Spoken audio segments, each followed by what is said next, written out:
These stories were buried in the dark web, erased, hidden, forgotten, but someone saved a copy. I first heard about the game from a thread that's now been wiped clean from every part of the internet. No cache, no archive, just gone. But I remember it. It was titled, "Has anyone actually played Sad Satan?" Most of the replies were jokes or theories. It hacks your brain. One person wrote, "It infects your soul, not your PC." Others swore it was just an ARG, some edgy creepypasta someone cooked up for clicks. But then, someone posted a link, a .onion address buried deep in the dark web. No comments, no explanation, just the words. This is the real one, not the cleaned version, not the YouTube build, the original. I should have clicked away. I didn't. The download was small, barely 50 megabytes, but my screen dimmed for a second as it saved, like my laptop flinched. I unpacked it. One folder. Inside, a single executable file. No icon, no metadata, just called sadsatan.exe. When I launched it, my screen went black. No startup menu, no title screen, just black and footsteps. Slow, soft, echoing. Then, flicker. I was in a hallway, first-person view, dirty walls, flickering lights, no music, just the hum of static. It looked like an old asylum or abandoned government building. I tried using WASD. It responded, but clunky, like the controls were drunk. The movement felt delayed, like someone else was controlling it a split second ahead of me. Then came the whispers, barely audible at first. Random phrases, some in English, others in languages I didn't recognize. One whispered right into my headphones, "You shouldn't be here." I kept walking, door after door, all locked. I thought maybe it was broken, maybe the file was corrupted, but then I turned a corner and saw them.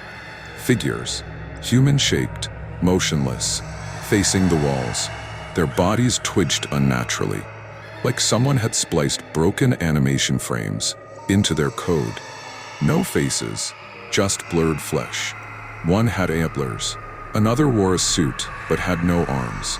They didn't react when I passed, but I felt like they knew I was there. And then the hallway warped. It stretched, twisted, like a funhouse mirror. My camera spun. I couldn't control it. Then came a scream, not from the game, from my laptop speakers. Real, raw, not audio filtered. It sounded like a woman being torn apart. I ripped off my headphones, heart pounding, but I couldn't stop. I don't know why. I needed to keep playing. I was scared, sweating, but it felt like quitting wasn't an option. I reached a new hallway. Red lights now, bloodstains, static growing louder. My mouse moved on its own. The game forced me to look at something scrawled on the wall. 4 words, jagged like they'd been scratched in. "I see you." My name. My full name, first and last. I hadn't entered any information, not even during install. I unplugged the internet. I shut down the game, or I tried. Nothing happened. I alt-tabbed, hit escape, Control-Alt-Delete. Nothing worked. My screen stayed locked in the hallway, but now something was walking toward me. Slowly, from the far end, just a black figure. No face, no feet, just gliding. It whispered, "Keep playing." That's when my webcam light turned on. I didn't touch anything. It turned on by itself. Then the screen went black, except for a white, blinking cursor. And a sentence typed itself, "You're not safe." I yanked the power cord, held the button, hard shut down. When I turned the laptop back on, it booted to BIOS. My entire hard drive was wiped. No files, no OS, just an empty shell. The laptop wasn't even 2 months old. I should have trashed it, but I didn't. I brought it to a friend who does IT recovery, told him it was just a bad install. He ran some deep scans and forensic tools. Then he asked, "Dude, where did you get this?" I asked why. He showed me a hidden partition that shouldn't exist, labeled in all binary code. Inside, encrypted files that refused to decrypt, even with brute force, and one folder named Eyes. It contained images, photos of me from my webcam, sitting at my desk, getting up for water, sleeping, dozens of them, all taken while I was playing, maybe even after. That night, I had a dream. I was back in the hallway. This time I couldn't move. I was trapped, frozen, and the figure was standing inches away. No face, just skin, stretched tight. Then it whispered, "Let's play again." I woke up gasping, but my laptop, which I had unplugged, was on. Backlit keyboard glowing, and that folder? It had a new photo. Me, asleep, taken that night. I threw it in the dumpster, bought a new machine, never touched the dark web again. But the dreams kept coming. Always the hallway, always the whispers, and at exactly 3:33 a.m., my phone buzzes, every night. No number, no app, just a message. Sad Satan misses you. Story 2. The Kill List Scam. I paid to stay alive. It started with an email, no subject, just a message that said, "You're on a list, $500 or you die." At first I laughed, thought it was some Nigerian prince scam. I almost deleted it, but something about it made me hesitate. Maybe it was the way they said my name, full name, middle included, or the way they signed off, "You have 72 hours, we're watching." Still, I was skeptical, until the second message came. This one had a photo. It was me, walking my dog the morning before. Same jacket, same leash, same house in the background. The timestamp on the photo? 1 hour before I got the first email. I froze. My dog barked like she sensed something was off. I locked every door, closed the blinds, and sat on the floor just shaking. The third message hit at 2:03 a.m. "You have 64 hours left." Attached was a video, my girlfriend leaving for work. She waved at the camera she didn't know was there. I knew then this wasn't some random scam. They knew where I lived, who I loved. They had been following me. I reported it to the police, of course. They told me it was probably fake, a scare tactic. They said it was a known extortion trend going around, nothing to worry about unless I actually got hurt. But they didn't see what I saw. The fourth message came while I was still sitting in the police station. "You went to the police, now it's $1,000. The attached file? A live screenshot of me, inside the station. Same chair, same shirt, same time. I felt my stomach cave in on itself. I didn't sleep that night, I didn't eat, I didn't tell my girlfriend. By the next evening I had received 12 more messages, each one with something new. Someone I knew. My sister at her job, my mom watering her plants, my best friend at the bar. They weren't bluffing. And they kept escalating. Message 13, "You have 48 hours left. Payment options, BTC or Monero." Message 14, a screenshot of a kill list. My name was number 6. Names number 1 through 5 were crossed out with news headlines attached. I clicked the links. Each headline showed someone found dead under strange or unconfirmed circumstances. The first was a journalist, found stabbed in a hotel room, ruled a mugging. The second, a local business owner, disappeared on his way home. The third was a woman who had been stalked online for weeks. It couldn't be real. It shouldn't have been real. But it was. I looked up case 3. Same name, same face as the photo they attached. She'd also reported an extortion threat. Police ruled it suicide. I paid. I didn't know what else to do. I scraped together the money, sold things, lied to my girlfriend, told her it was credit card fraud or something. I paid the $1,000 in Bitcoin. They sent one message back. "Payment received. You are now off the list. Stay quiet." That was it. No more threats, no more photos, no more messages. I thought it was over. But 2 weeks later, I got a new email. "Welcome to the system. Your first task is ready." I ignored it, blocked it, deleted it. Then my phone rang. Unknown number. When I answered, a voice spoke in a calm, robotic tone. "This is the contract service. You are in debt. You will comply." I hung up, but they were already in my house. I don't know how they got in. I had changed my locks, added cameras, alarms, but none of that mattered. When I got home from work that day, someone had rearranged things. Not stolen, just moved. A toothbrush upside down, a picture frame flipped, a sock draped over the doorknob, and one single note typed and taped to my bathroom mirror: "You are being tested." Then came the second task. Another email, another photo. This time, a stranger. A man I didn't know sitting in a coffee shop 2 towns over. They wanted me to follow him. Take a photo of him leaving. That's it. Or so they said. I was terrified. I didn't want to get involved in anything darker than what I'd already seen. But when I didn't reply, I got a new photo. My girlfriend, brushing her teeth in our bathroom. Taken from inside. Same timestamp as the coffee shop photo. I drove straight there. I parked down the street and watched. Took the photo. Sent it. They replied, "Well done, debt reduced." This kept going for 6 months. Tasks every few weeks. Some were harmless. Watch someone, take photos, log locations. Others got darker. One time they sent me a name and address and told me to deliver a package. It was a box, sealed, already in my trunk when I woke up. I don't know what was in it. I didn't ask. I just dropped it at the doorstep like they said and drove away. Each task I completed, I hoped it would be the last. But there was no end. They started sending me newer names, younger faces. One day it was a teenager. They told me to confirm he was home alone. That's all. I didn't do it. I couldn't. I blocked the emails again, changed everything. I was done. That night they sent a new photo. It was my girlfriend again. But this time, she was tied up, eyes wide, mouth gagged in our bedroom. But I was home. I ran upstairs. She was fine, sleeping, peaceful. The room was normal. But I checked the timestamp on the photo. It was scheduled, 3:17 a.m. The same time every night they had contacted me before. I moved, changed names, deleted everything, even changed countries. I never heard from them again. But sometimes when I get on a public Wi-Fi or plug in my phone at a cafe, I feel that same cold feeling in my chest. Like I'm being watched. Like the list never really ended. Like I'm not off it. Not really. And maybe you're next.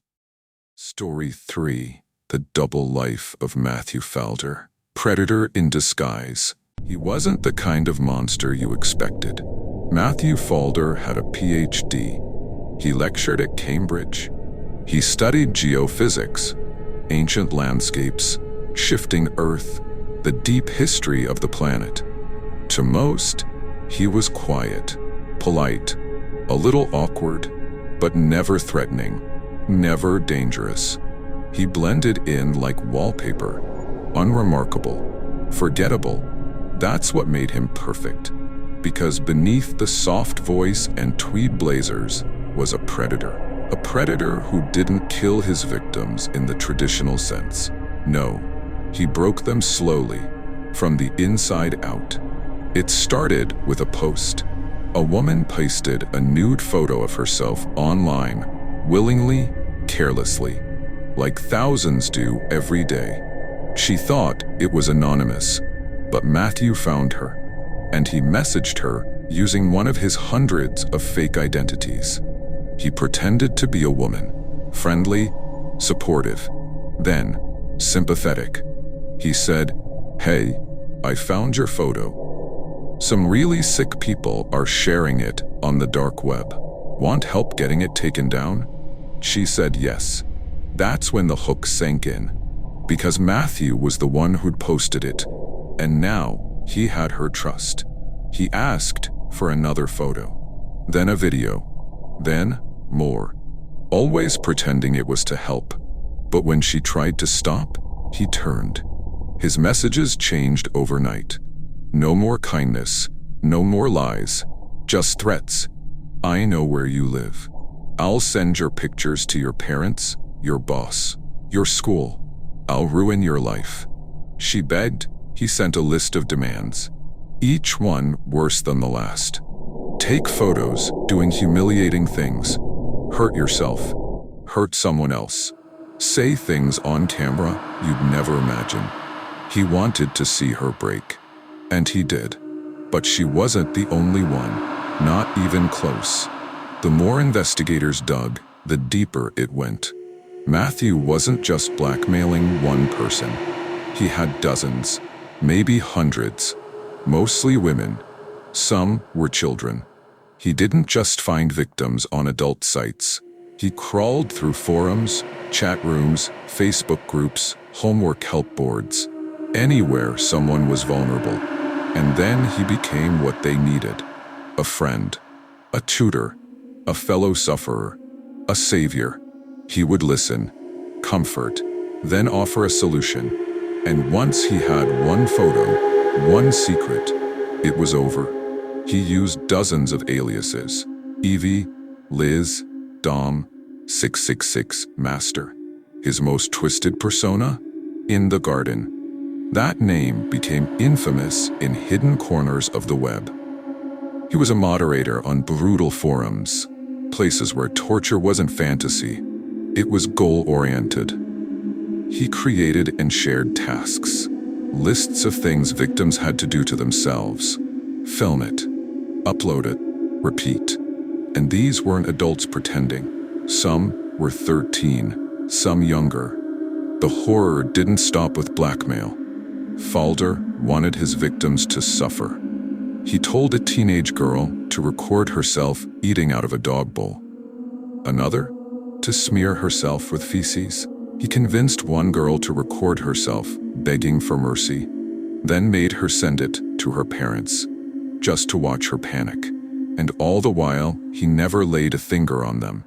He didn't need to.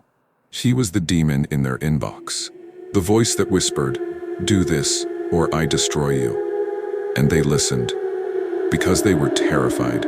It took years before the authorities caught up, because Matthew Falder was careful. He used encrypted apps, VPNs, darknet relays, multi-layered accounts. He deleted everything.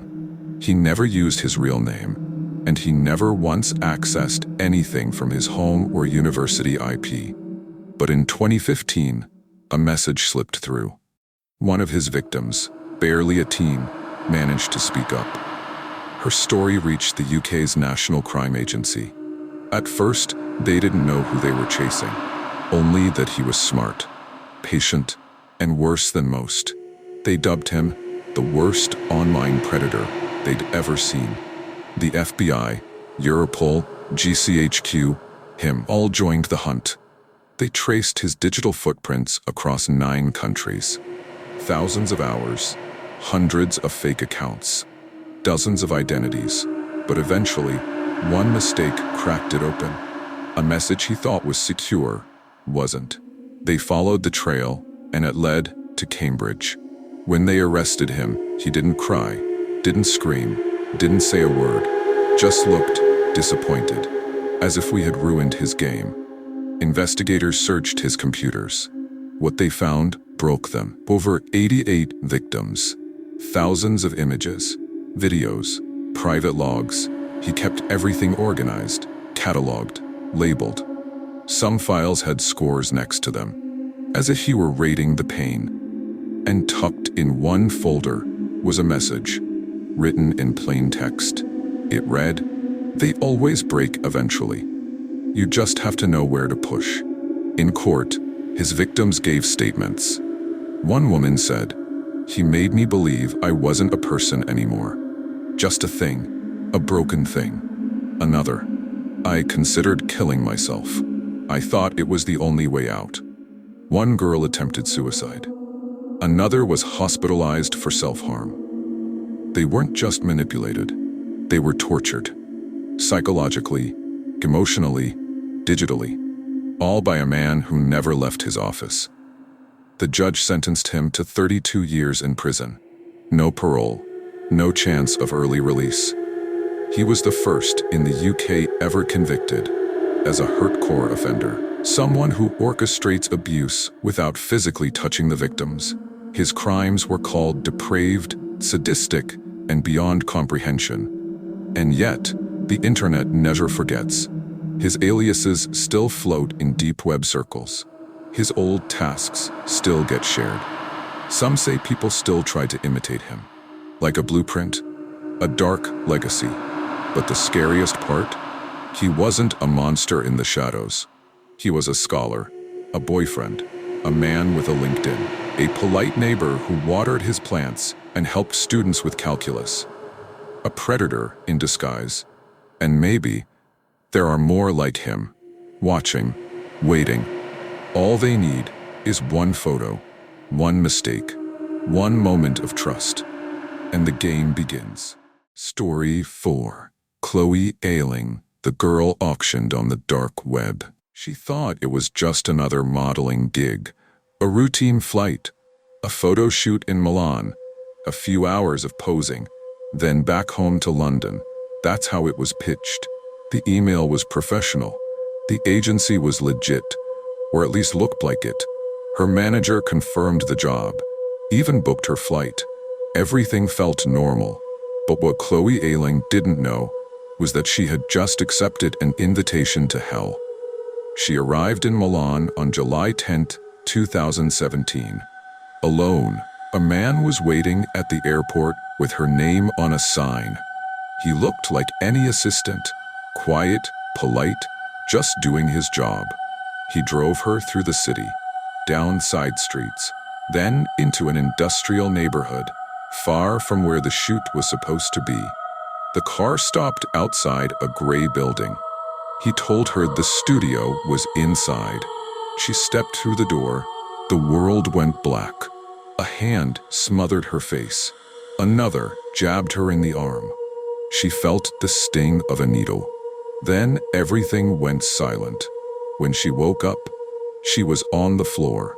Her wrists and ankles were bound with handcuffs.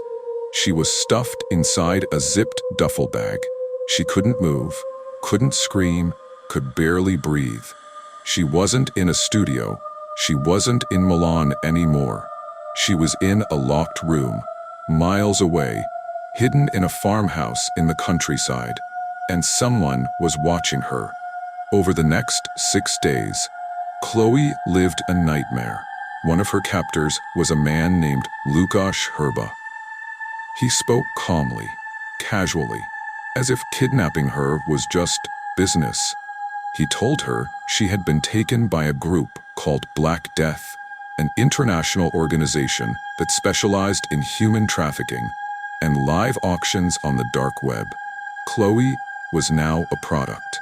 The rules were simple. She would be sold to the highest bidder. Buyers could bid in Bitcoin, and if she behaved, the buyer might treat her well. But if she didn't cooperate, well, her body would be found in pieces, or never at all. Herba showed her the auction page. There it was, a photo of her, barely conscious, listed like an object. The description read, 19-year-old, blonde, British, no children, physically fit, starting bid, 300,000 BTC. He told her she had been selected for her beauty, that her social media made her easy to track, that they had been watching her for months. Every night, Chloe was locked to a piece of furniture, fed only crackers and water. No phone, no windows, no clock, just a bed, a bucket, and a man checking in with dead eyes. And always the silent glow of the computer. Then something strange happened. Herba came in and told her the auction was off, just like that. He said there had been a mistake, that she was a mother, which made her unsellable by their rules, that she be released. But Chloe knew it wasn't mercy.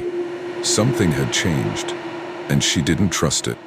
The next day, Herba drove her to the British consulate, just dropped her off, like she was returning a borrowed item. She told the officials everything, every terrifying detail. And the moment Herba returned to the building, he was arrested. But the story didn't end there. The police uncovered chilling evidence. On Herba's laptop, photos of Chloe unconscious, draft emails discussing auction logistics, and a long, twisted manifesto about the Black Death group. But here's the part that makes your skin crawl. No one could prove Black Death was real. No members were found. No verified auctions, only whispers. Some said it was a hoax Herba invented. Others weren't so sure, because the formatting of the auction page, the IP logs, the payment structure, they all matched real dark web trafficking forums. And Chloe's story? It matched dozens of other missing girls. Some investigators believe Herba may have been a middleman, someone hired to grab targets for clients overseas, a disposable pawn. And when Chloe's case gained too much attention, they cut ties and told him to return the merchandise. Chloe survived, but she didn't escape untouched. For months, people online accused her of faking the story, of staging the kidnapping for fame, because people don't want to believe that things like this really happen. They want a clean ending, a monster caught, a lie exposed. But Chloe knew the truth. She lived it. And when she closes her eyes at night, she still hears the click of that door, the glow of that screen, and the sound of footsteps outside her room. Because somewhere out there, Black Death might still be watching, still selling, still bidding, still playing the game. And next time, the girl might not make it back.